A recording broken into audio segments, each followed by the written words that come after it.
بسم الله الرحمن الرحيم. الدين النصيحة.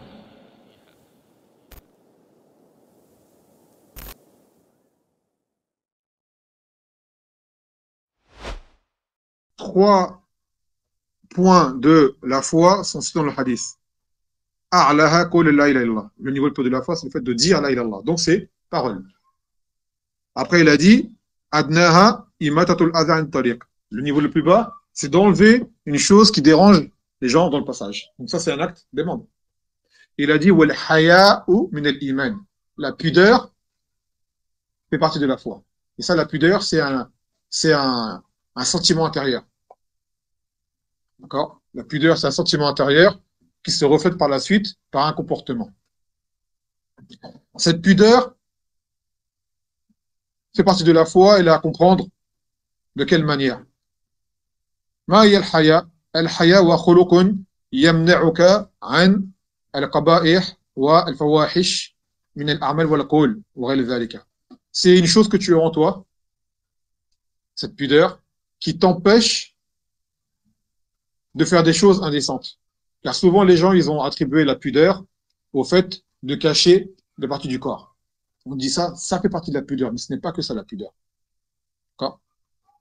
C'est tout ce qui t'empêche de faire des choses indécentes. Mathalan, comme on vient de dire, par exemple, il y a des parties du corps qu'on cache. Par exemple, quelqu'un qui dévoile ses parties intimes, il est impudique.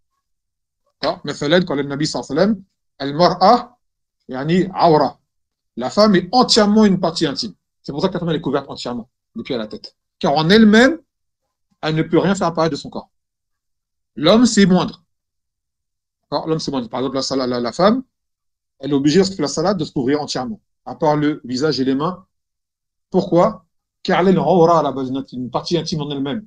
Et celui qui découvre sa awra dans la salade, sa salade, elle est annulée. Par exemple, toi, demain, tu fais salade, et ta awra, elle apparaît, et tu te rends compte, tu le sais, bien sûr, hein, c'est pas une chose qui est arrivée par accident, quoi. Ou quelqu'un, je sais pas, moi, il dit, je vais faire salade tout nu, par exemple. On dit, ta salade, elle va être annulée. Pourquoi? Pour que tu caches ta awra quand tu fais salade. Voyez. Donc ça, c'est la pudeur. Et également, cette pudeur, elle t'empêche de commettre certains actes. On va aller comme ça. Mais ça, déjà, elle t'empêche, à la base, la pudeur t'empêche de faire ce qui déplaît à Allah Azza wa Jalla. Tu es gêné. Parce que tu sais qu'Allah, il te voit. Et également, tu es gêné de faire des actes devant des gens qui sont des choses qui amènent à une honte. Le problème, c'est qu'aujourd'hui, les gens, ils ont perdu cette valeur-là. Ils ne savent plus qu'est-ce qui est honteux, qu'est-ce qui est honorable. Donc, quand tu dis ça, c'est honteux, ils vont dire non, normal, tout le monde le fait. On dit, on regarde pas ce que tout le monde fait. On dit que la situation, elle demande de voir. Donc, cette chose-là, elle s'oppose à la religion, même si tout le monde le fait, ça reste toujours une chose qui est honteuse. Comme Allah Ta'ala, si jamais tu suis la plupart des gens qui sont sur terre, ils vont t'égarer sur Allah. Donc, ne dis pas les gens ils font tout ça, donc c'est normal. On dit non, s'il y a un dalil qui s'y oppose, c'est que c'est pas normal. Même si tout le monde le fait. Et d'ailleurs, le Nabi sallallahu alayhi wa sallam, il a été interrogé justement sur le bir, sur le ism et le bir, par un sahabi. Il a été interrogé sur le péché et sur la chose qui est bonne. Là, c'est le bir, ma itmainat ilayl nas. C'est ce à quoi ton âme s'apaise, parce que tu vas le faire. Vous voyez? Wal ism, ma taraddada fi sadr, si tu vois qui te met mal à l'aise ou quoi. Wa qala, walau afta, wa karahta an yattali alayhi nas, que tu n'aimerais pas que les gens sachent ce que tu as fait. Wa in afta nas wa aftaouk. Même si les gens te disent fais-le, fais-le. Plein de gens vont dire fais-le même, un cher, et tu sens que, non, je sens pas ça. Tu vois? C'est qu'il y a un blocage. C'est que c'est une chose à la base, tu la sens pas, elle est pas bonne. Ton laisse en lui-même, il n'est pas assuré de cette chose-là, donc délaisse-la. Et cette pudeur, donc, comme on dit, ce n'est pas seulement cacher son corps. Il y a aussi des choses, des comportements à ne pas avoir, des lieux auxquels on ne doit pas se rendre, des paroles qu'on ne doit pas tenir. Quelqu'un qui est grossier, par exemple, c'est une personne qui est impudique. Par exemple, tu vas avoir une sœur, elle aura un gilbeb, machallah, couvert de pieds à la tête, elle va parler fort, elle va rigoler fort, elle va parler de façon grossière. Ça manque de pudeur. On dit ton gilbeb pour pas que tu es pudique. Tu vois. Le gilbeb, à la base, c'est déjà une chose. C'est pas seulement un vêtement que la femme apporte sur elle, c'est un mode de vie qui va avec. Justement, quand une sœur se comporte de la sorte, elle cautionne ce que les kuffars lui disent, c'est un tissu seulement. Non, justement, quand une sœur met un gilbeb, il y a un comportement qui va avec. C'est pas seulement la gilbeb, au fond, elle est comme tout le monde. Non, quand tu as un gilbeb, tu reflètes la femme de l'islam, tu reflètes la pudeur. Donc, tu as un comportement qui va avec. Et nous, pareil, parce qu'on porte la sunna. C'est pas un simple vêtement qu'on met sur nous. Ça reflète également un comportement à avoir. Tu as une barbe, tu as un camis, ce genre de choses. C'est pas simple des poils qu'on a sur le menton et un vêtement qui tombe. Non, il y a un adepte qui va avec. C'est pas demain ton camis et ton camis en lihya, tu te mets à parler, à être grossier dans la rue, et à faire n'importe quoi et avoir un comportement outrancier. Tu vois. On va dire que t'es pas pudique. Kazalik. Kazalik, des lieux dans lesquels on évite de se rendre. Un lieu où il y a beaucoup de mal, beaucoup de façades devant nous. T'as la pudeur de dire, ah, je peux pas aller là-dedans. Tu vois.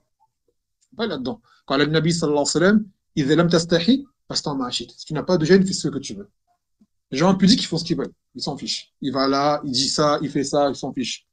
Tu dis, Harry, ça se fait pas. C'est honteux. Vas-y, s'en fiche. Tu vois. Ça, c'est quelqu'un qui n'a pas de pudeur. Ou très peu de pudeur. Regarde les koufars comme ils sont. Ils n'ont pas de pudeur. Les femmes comme elles s'habillent, comme elles sont, elles n'ont pas de pudeur. Elle va dire, ah, c'est rien, c'est juste la moitié des cuisses, on ne voit pas. Bon. Je dis, bah, ça, en islam, c'est gravissime. Mais pour elles, c'est normal, parce que tout le monde le fait. Ils ne se rendent pas compte, ils n'ont pas de normes. Car leur norme, c'est parce que Allah il a dit, son messager l'a dit. Leur norme, c'est les gens de façon générale. Tu vois. Tu le dis, ton vêtement, il est court. Elle dit, c'est bon, je suis pas en culotte dans la rue non plus. Ça va venir dans quelques années, je pense. Tu vois. Après, quand ça sera en culotte dans la rue, hein, c'est bon, je suis pas tout nu non plus. Et des gens, ils sont tout nus hein, aujourd'hui. Hein. Ils ont des coins qui leur sont réservés. Il n'y a pas longtemps encore à Lyon, là, ils ont fait un truc en vélo, là, et c'est vrai.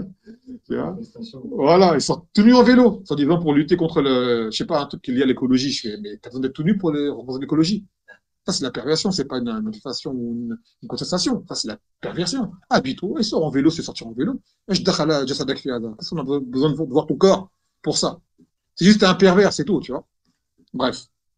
Donc, la pudeur, d'accord? La pudeur, chez la femme, elle est plus représentative, mais à la base, elle présente chez tous les musulmans, chaque musulman.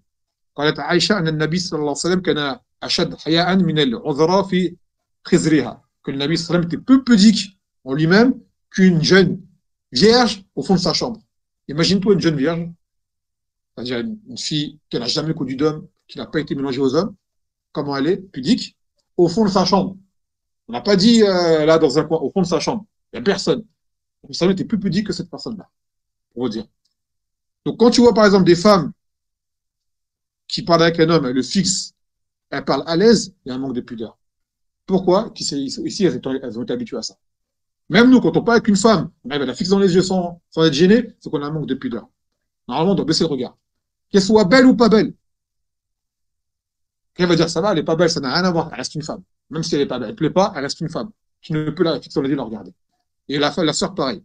Tu vois. Elle a dit, ouais, mais c'est bon, c'est un café, je vais pas me marier avec lui. C'est un homme étranger. Tu ne peux pas lui parler comme ça, à l'aise, rigoler et le fixer dans les yeux. C'est que dans ton haya, dans ta pudeur, il y a un problème. Et le haya, on a dit, c'est-à-dire que la foi, elle est basse. La foi, elle est basse. Ça, c'est une baisse de foi. Et il y a un hadith qui est venu, je ne connais plus son degré d'authenticité, rapporté par le Mundhir, selon Ibn Omar. Et je crois que l'Albani l'a authentifié. Il a dit, quand le Nabi sallallahu alayhi wa sallam, al-iman wal-haya qurana, إذا انتزع أحدهما انتزع الآخر. Ou انتزع جميعا. Que la foi et la pudeur sont liées. Lorsque l'un des deux s'en va, l'autre part avec. Quand il y en a un qui est absent, l'autre aussi part avec. Donc plus tu auras la foi, tu seras pudique. Ça va ensemble. قد مر النبي صلى الله عليه وسلم برجل يعظ أخاه في الحياة فقال دعوا فإن الحياة من الإيمان والحياة كله خير. Il a vu une fois un homme, il passe le Nabi sallam devant un homme qui critiquait son frère parce qu'il disait il est trop pudique, il a trop de gêne. Le Nabi sallam il a dit laisse-le, car la pudeur fait partie de la foi, laisse-le. Laisse-le. Et aujourd'hui, avec les mœurs qu'il y a, tout appelle à délaisser la pudeur. Le pudique, c'est une personne qui est arriérée, une personne qui est bête, qui n'a rien compris, qui ne vit pas avec son époque. Parce que pour vivre avec son époque, c'est un pervers. On vit avec toute époque aujourd'hui. On a des voitures, on a le téléphone portable, on prend l'avion, on utilise Internet. Mais les mœurs et les comportements, c'est une chose qui ne change pas.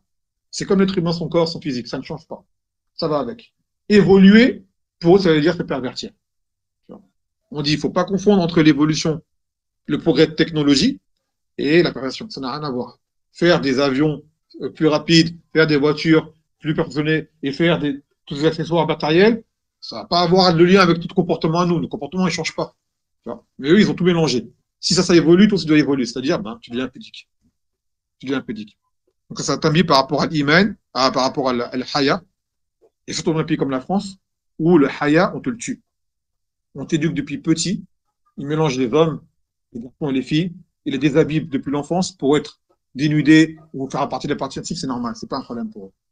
On dit هذا في الدين قلة الحياء وقلة الحياء يدل على قلة الإيمان. Ça c'est un manque de pudeur et le manque de pudeur c'est un indice d'un manque de foi. Ça va ensemble. Ça va ensemble. Donc les gens qui sont pudiques, il faut justement dire c'est ça la base. Il ne faut pas dire ouais lui vas-y voilà quoi.